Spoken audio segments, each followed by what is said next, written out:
And let's just invite you into a full body experience beginning right now.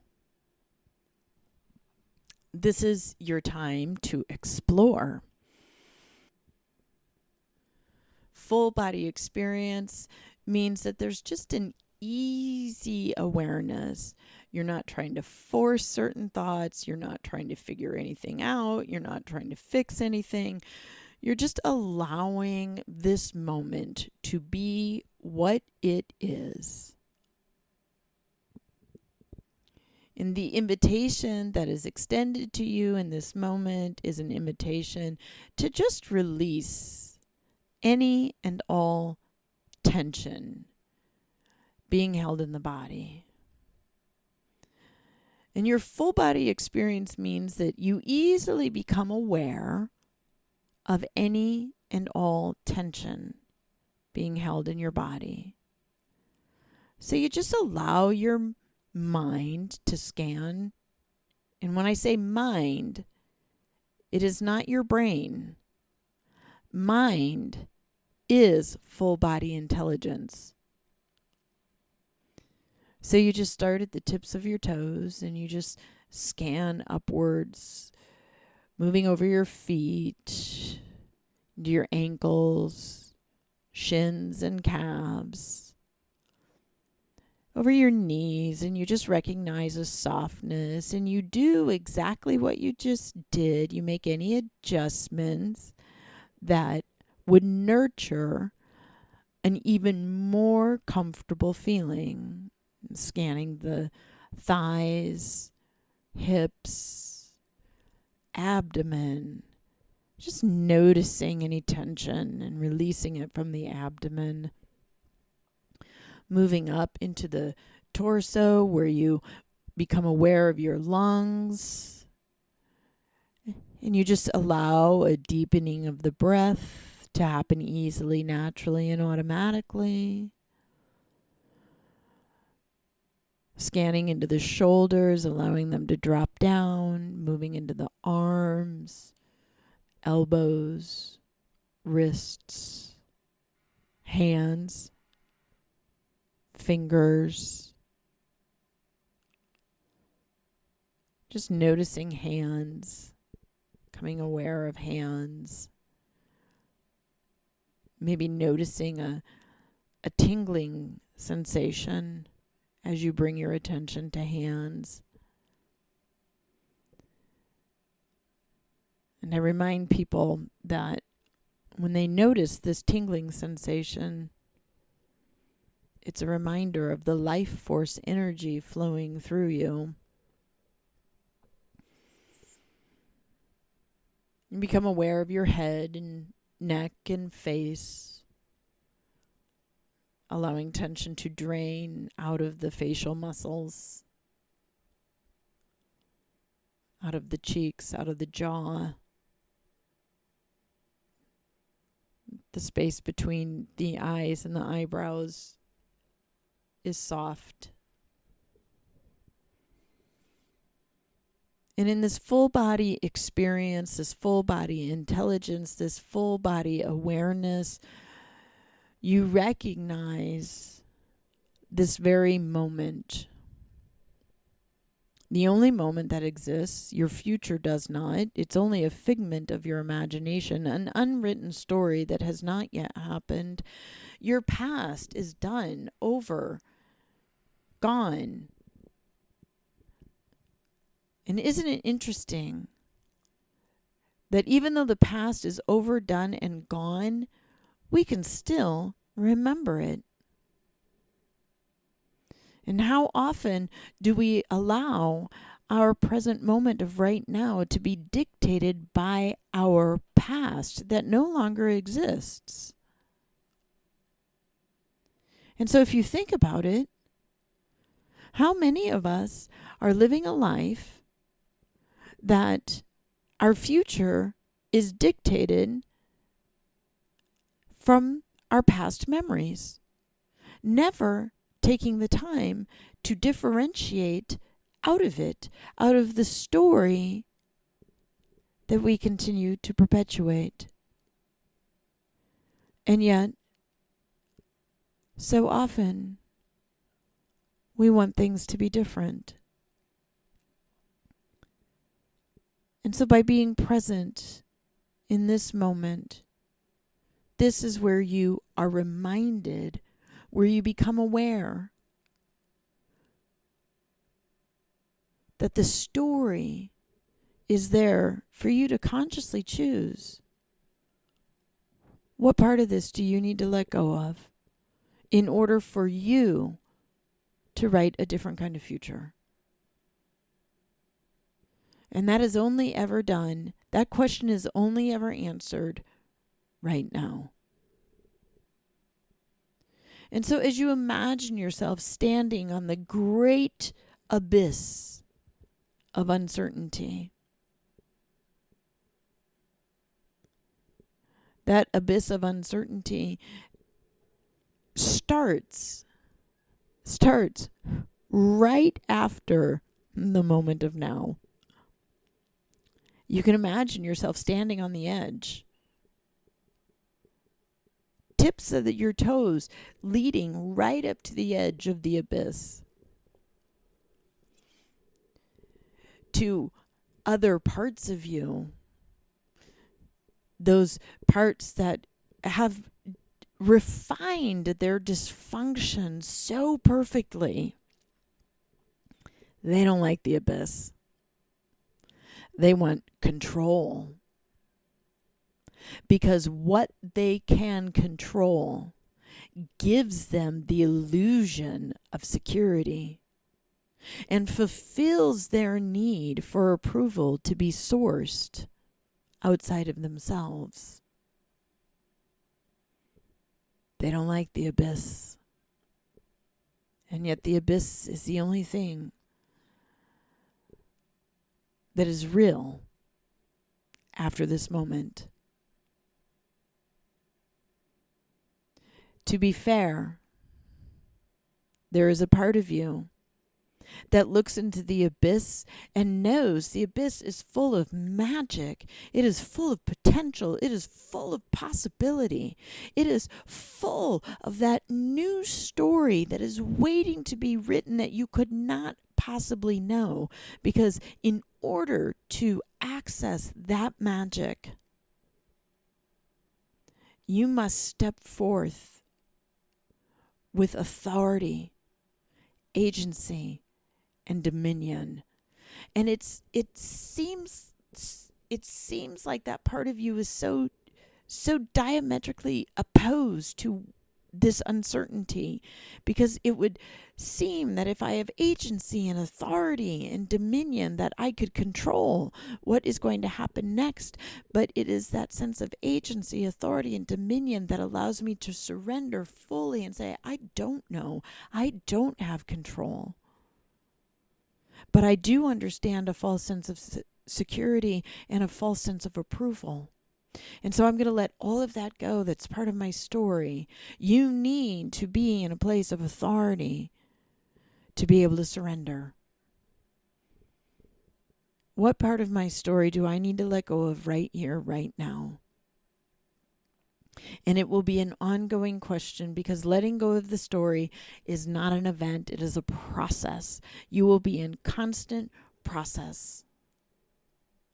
And in that letting go of the story, your authority self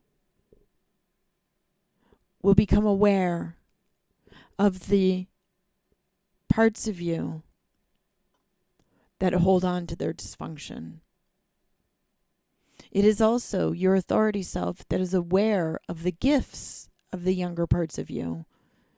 Each developmental stage comes with its gifts and comes with its dysfunction, both of which have been refined over decades. And you stand in a position to allow the dysfunction to be healed. And so you become aware. A different word for aware is recognize. the acronym RAIN, you let it rain.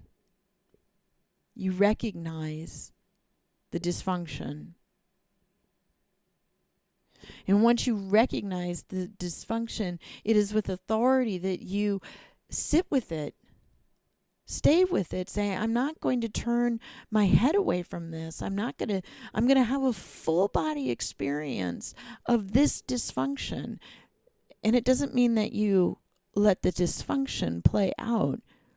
A full body experience is the feeling. You recognize and you allow the feeling of being out of control, the feeling of anxiety, the feeling of your fear of failure, of disapproval. You allow that feeling, and you allow it. So from your place of agency, authority, and dominion, you can now investigate, because you know something is coming up to be healed. Investigate it. What am I afraid of? What am I afraid of not having? Is it control? Is it security? Is it approval? Most likely it will fall into one of those three categories. What is my biggest fear now?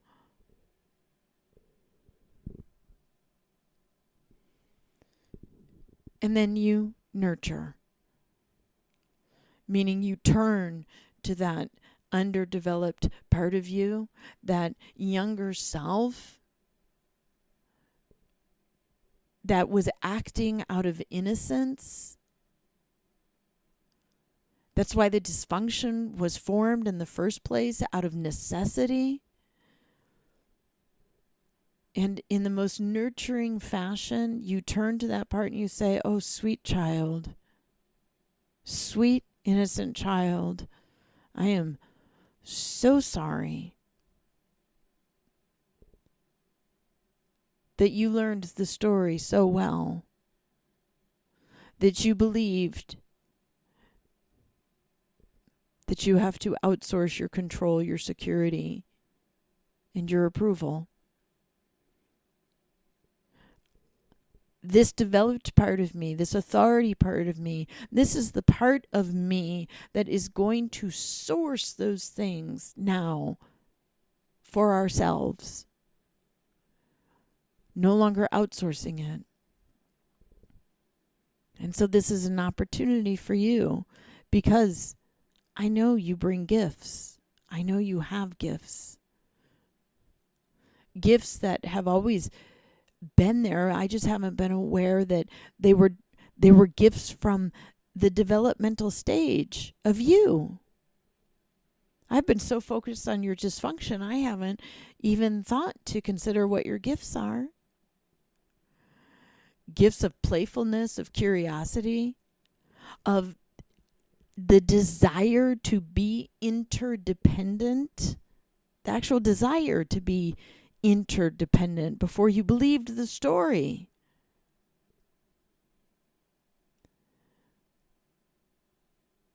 Your sense of adventure, of being able to be in the moment, of letting go, of being fearless.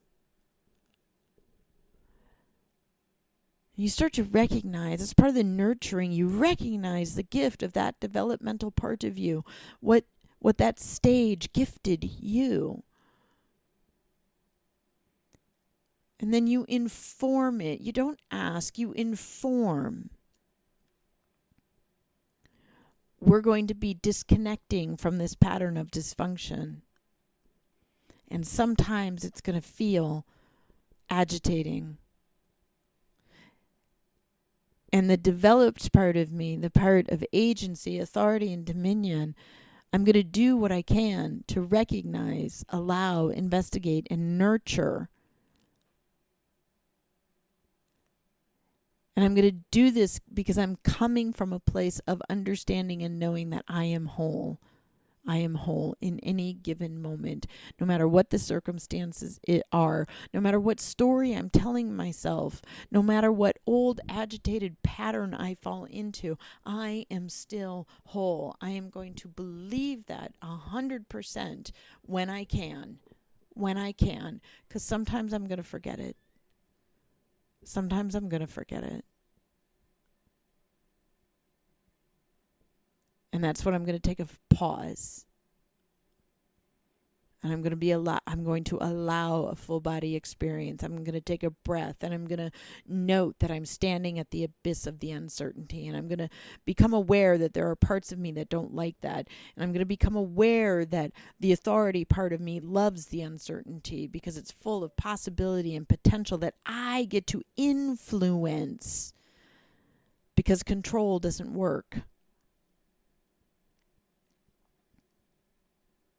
And I'm going to provide myself with my own sense of approval and my own sense of security, and knowing that a sense of security can be cultivated even when I don't know what's going to happen next.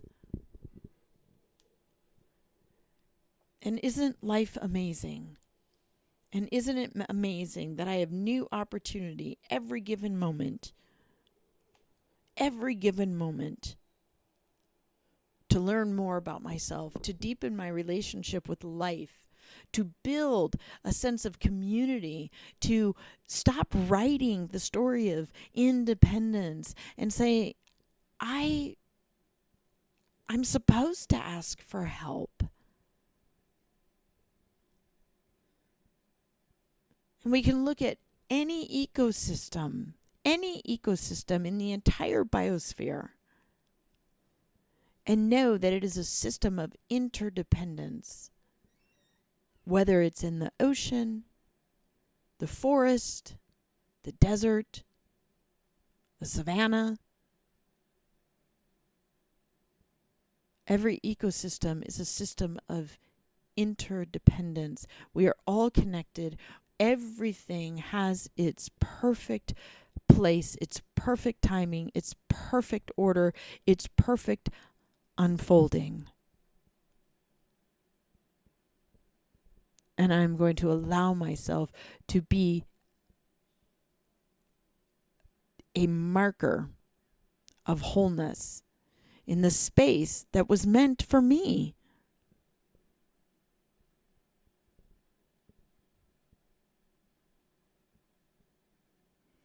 And I'm going to more often turn to life and say, I don't know what to do next.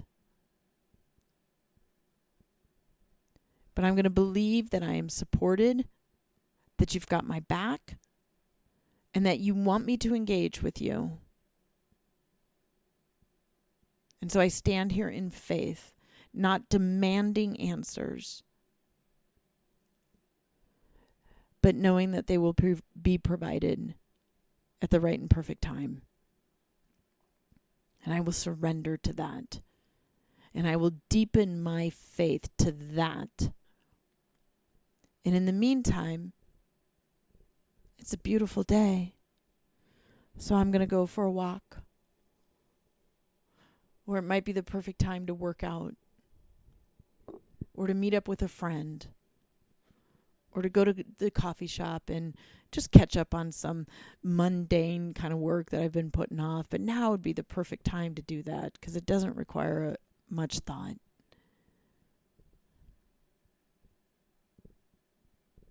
And these are the choices that you get to make. And this is the way of being that you get to cultivate. And this is the sense of the world that you get to walk in and through and as. And what you will discover about yourself, I don't know. That is your journey to make.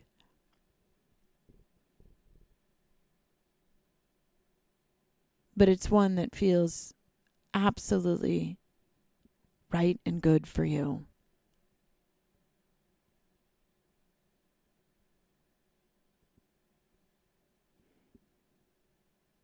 And so for now, you get to remain here, in this time, in this space, feeling the benefits of this session, knowing that it can continue for as long as it is safe, appropriate, and beneficial for you to remain here in this time, in this space. That may be for a few moments where your external experience starts shortly. It may be that you can stay here for several hours. You know the right and perfect choice for yourself. Either way, upon awakening, you begin to feel a sense of aliveness, a sense of energy flowing through you, beginning to move your body at the right and perfect time, opening your heart, nudging you to gently blink open your eyes at the right and appropriate time, feeling oh so good when you do so, choosing to put a smile on your face as you stretch back into your external experience of this moment right now, feeling good.